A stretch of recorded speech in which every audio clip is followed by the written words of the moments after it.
making music. You're a producer. What is a normal studio session like or your average studio session like with Big Just? Well, the average studio session, I mean, if I'm giving it to you detail for detail, the sessions usually come through. Well, first, they book the session in advance. You know what I mean? Like, when people schedule studio time with me, I normally like for it to be scheduled in advance, at least a day in advance. But I do understand sometimes when people, they get the inspiration at a certain moment and they like, yo, I got to get in there right now. I do understand. And if I got the availability, it could work out as a walk-in. But I like for people to schedule in advance.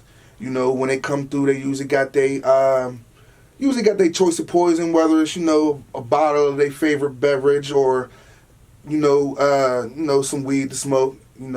That's probably one of the most common things, you know what I mean? And usually, for the most part now, a lot of the artists that I deal with is artists that are familiar with me, and they usually understand, coming to the studio and how things work. And listen, you will, get charged if you think you're just going to come in here and just lounge around. You know what I mean? Like, that's not the case. But like I said, a lot of them, work with me before, are familiar with me, so they come in and they usually take me serious. You know what I mean? In turn, I take them serious. And when that happens, that's when we come up with a good product in the end. You know what I mean? And once they get in a zone with their choice of poison, then they hop in the booth. And of course, all the while this is going on, we got the beat playing, you know what I mean? And another thing is artists always come with your lyrics memorized. Always come with your lyrics memorized because, A, it comes out better. You put more feeling into it. You're able to paint that picture better. And B, a lot of artists don't know, but you get a better recording for us as engineers to mix when you're able to spit your lyrics into that mic and you're not looking down to your phone and your lyrics is going down towards the ground or whatever.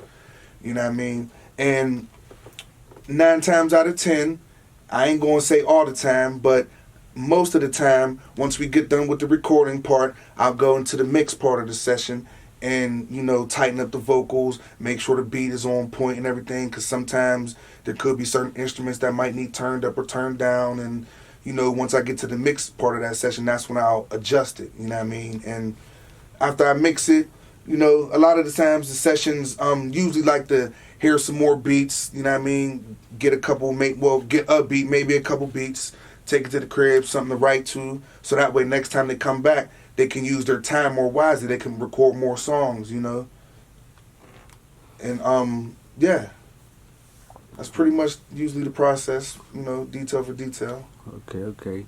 What about, do you deal with artists that come in and, freestyle and punch in? I do get artists that come in and freestyle.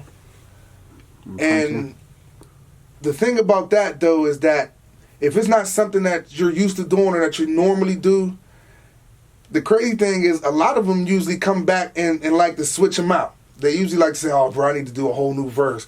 Or, oh, bro, I need to do a whole new hook. And I'd be like, oh, I knew it. and the crazy part about it is it happens often.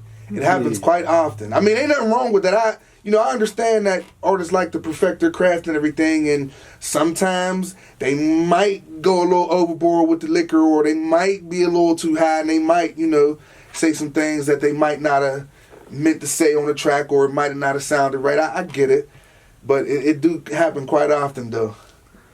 Okay, but you gotta charge them all over, huh?